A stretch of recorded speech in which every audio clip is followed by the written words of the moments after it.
There's another problem called underground storage tanks. Underground storage tanks are commonly found in the commercial world for gasoline sites or old farm places that hold heating oil and things like that. The big problem with underground storage tanks was what they call the leaking underground storage tank, which we called a LUST, L-U-S-T. The leaking underground storage tank was a problem because all the stuff in the storage tank was leaking out of the ground, seeping into the groundwater. So in 1999, they passed a law that made all the gas stations pull up all their gas tanks, and that got extended to 2000. If you remember, every gas station in the United States replaced their underground storage tanks because they were old cast iron or metal, and they had rusted and leaked, and they had to put the PVC, polyvinyl chlorine tanks in. Polyvinyl chloride tank. Now, there are certain things that the underground storage tank laws exempted to try and make it much easier on the people. On page 414 are some exemptions that I would know if I were you.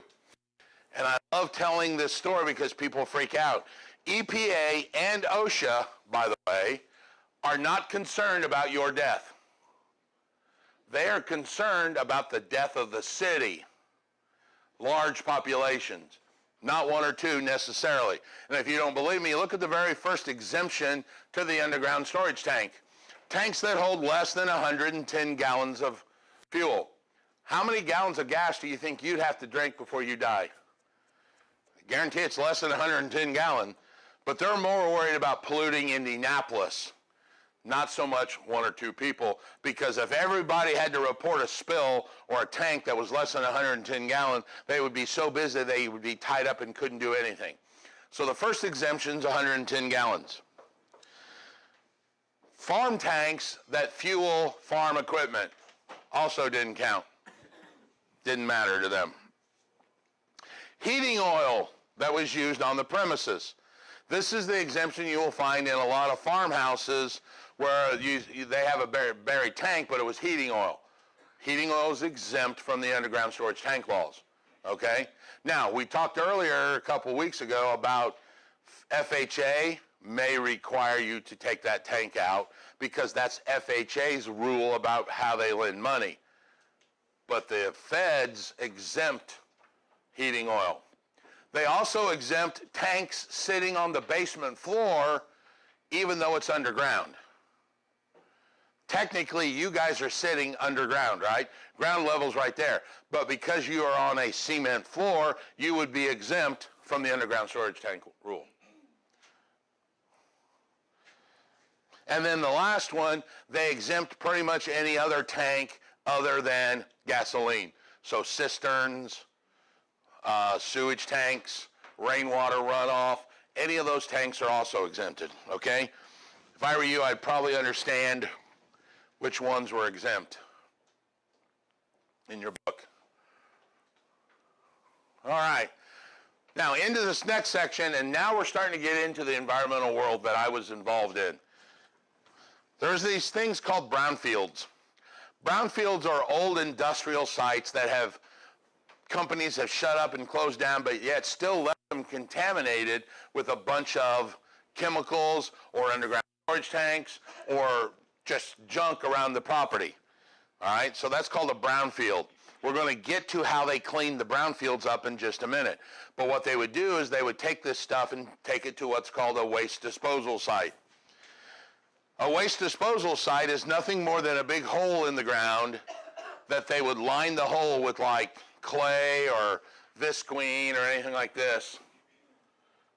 And then when they get it full, they just put a cap on it to cover it up. Then what do they do after they cover it up? Put a golf course on it. Yeah, they do. Twin Bridges Golf Course. You ever played Twin Bridges Golf Course? It's on a trash dump.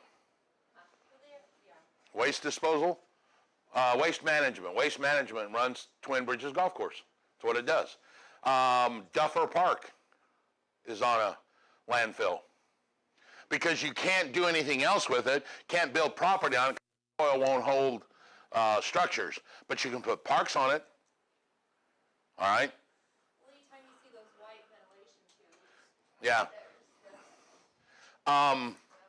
Twin Bridges did that years ago, and they won an award for that. They actually vent off and make their own electricity because the decomposition of waste is what? Men know what this is. Women don't know what this is. Thank you. Methane. Yeah. That's why your stomach decomposes your food and you.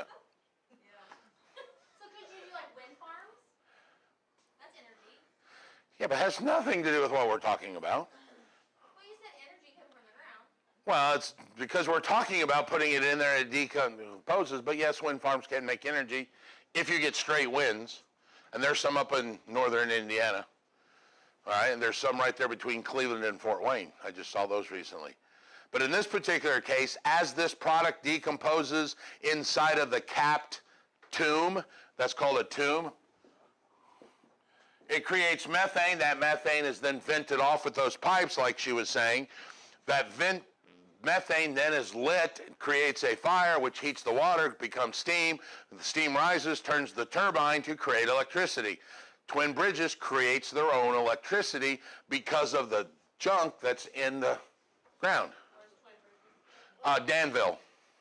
My husband did a job in Mesa, Arizona for an Air Force base where jet fuel leaked out, and the thermal remedial cleanup that they did on that, they reused the jet fuel to then run their generators and everything like that based on that. Yeah, that's a common thing that they do now. The methane, and have you ever seen those idiots on YouTube light their, same concept. It's methane that comes out.